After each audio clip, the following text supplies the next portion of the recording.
incensação e do fogo. Estas cerimônias são praticadas atualmente apenas no rito adoniramita, e por isso, se resolveu citá-las atendendo a alguns com esclarecimentos, e a outros enriquecendo seus conhecimentos sobre a maçonaria em geral. As práticas litúrgicas dessas cerimônias nem sempre são perfeitamente compreendidas, e tampouco executadas com a ritualística exigida. Em virtude da beleza e do alto significado das cerimônias, o autor José Castellani menciona, destacando sobremaneira a grandiosidade do rito adoniramita, que o rito adoniramita é o mais complexo e o de maior riqueza cênica, não só nas cerimônias de iniciação, elevação e exaltação, mas até nas sessões mais simples, econômicas, quando nenhuma das práticas próprias do rito é omitida. E essas práticas são as cerimônias da incensação e o do fogo, o reavivamento da chama sagrada tirada do fogo eterno, e as 12 badaladas, em todas as sessões. A razão das cerimônias não serem perfeitamente compreendidas, decorre por absoluta falta de literatura e pesquisa sistemática da liturgia daquele rito no Brasil.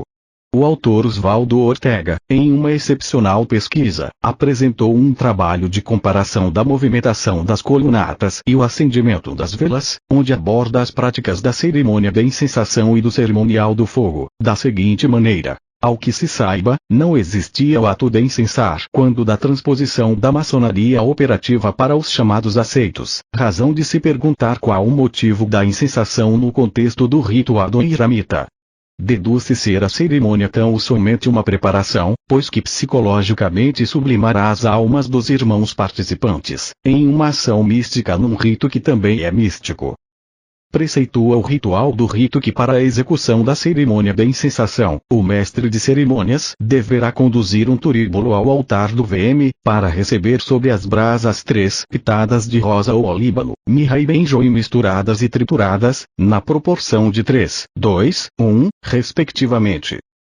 Em seguida, incensará por 3 vezes o VM, aos lados e na direção da cabeça, pronunciando em voz alta a sabedoria, e segurando o turíbulo com as 2 mãos à altura do coração, se dirige ao primeiro vigilante, também o incensando por 3 vezes, seguindo a mesma ritualística, dizendo a palavra força, e ainda à frente ao segundo vigilante procede igualmente, e diz a palavra beleza. Após a incensação das luzes da loja, retoma ao oriente, postando-se à frente do orador, a que incensa por uma única vez sem nada pronunciar, só mentalizando a palavra justiça, e colocando-se à frente do secretário procede ritualisticamente de maneira análoga, mentalizando a palavra memória, pois representam as funções que lhes cabem. Quando no centro da balaustrada, antes do retorno ao ocidente, provê a incensação do templo por 3 vezes, metalizando a cada ducto a tríade maçônica: liberdade, igualdade e fraternidade. Segue ao ocidente e se posta entre colunas voltado para o oriente, de onde incensará novamente o templo por 3 vezes, e em perfeita sintonia com os gestos, a cada ducto dirá que a paz reine nas colunas, e todos em uníssono responderão que assim seja. Depois disso, incensa o cobridor interno, guarda, na altura da cabeça, metalizando a palavra diligência, entrega-lhe o turíbulo e dele recebe a espada tomando seu lugar, conforme ritualística própria, e recebendo o turíbulo cobridor incensa o mestre de cerimônias que tomou seu lugar, por uma única vez na altura da cabeça, metalizando a palavra harmonia. Assim, o mestre de cerimônias na função de cobridor, abre a porta do templo para que este, sem deixar o templo, incense externamente os primeiro esperto e cobridor externo, metalizando respectivamente paz e harmonia. Quando retoma, a porta é fechada e desfeita a troca do material litúrgico, pelo inverso da ritualística inicial. Finalmente, o mestre de cerimônias dirige-se ao altar dos perfumes no oriente ou, na falta deste, ao da sabedoria, onde deposita o turíbulo e retoma ao seu lugar, concluindo assim o cerimonial de incensação. Por ser o simbolismo uma forma de transmitir conhecimentos, o autor Ortega entende que a cerimônia da incensação tem por objetivo, por intermédio do olor exarado, ativar as mentes pela via do olfato, levando os integrantes incensados, nas suas psiques, a um estado de exaltação espiritual, porque na queima das resinas os eflúvios se elevam, levando consigo para junto do gadu todas as preces, pedidos de perdão e solicitações de ajuda, para em troca receber esta oferenda.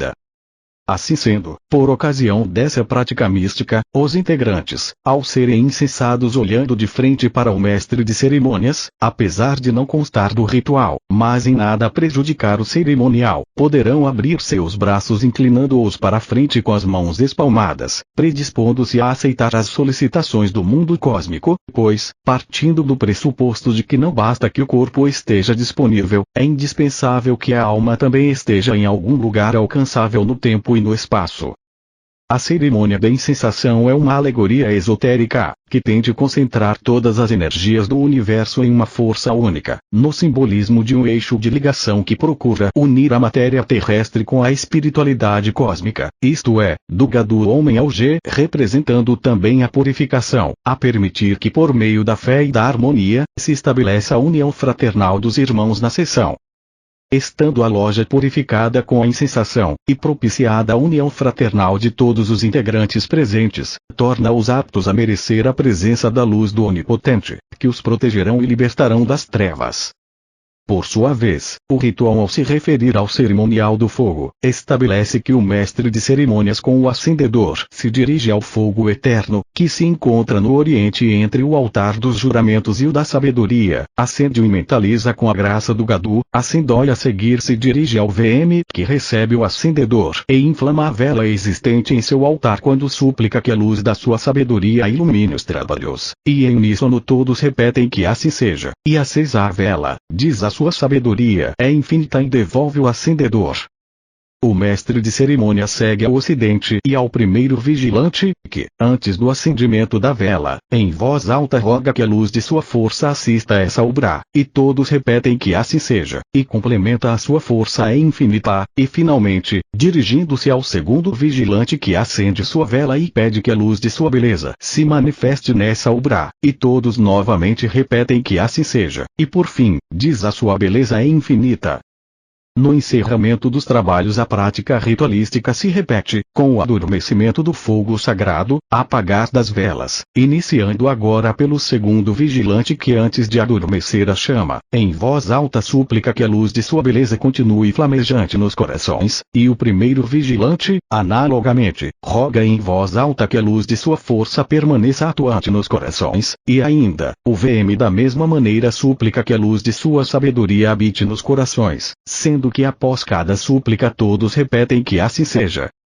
As lojas adoniramitas devem obedecer rigorosamente ao seu ritual, para evidenciar a existência da invocação e a vocação do Gadu por sua onisciência, representada pela sabedoria, sua onipotência, demonstrada pela força, e sua onipresença, mostrada na beleza, pois tudo é por sua perfectibilidade. Pelo exposto, e em análise complementar, o escritor Ortega comenta que a união das palavras sabedoria, força e beleza dirigidas a luzes da loja quando da incensação e unida ao acendimento das velas, demonstra de modo hermetizado a doutrina filosófica do rito, que é teísta, e desenvolve sua ritualística numa liturgia cultural, religiosa. Finalmente, pode-se afirmar que no desenvolvimento da cerimônia da incensação e do cerimonial do fogo, fica demonstrado claramente que o ser humano é colocado em total dependência do Gadu pelo seu demonstrado saber, poder e perfeição,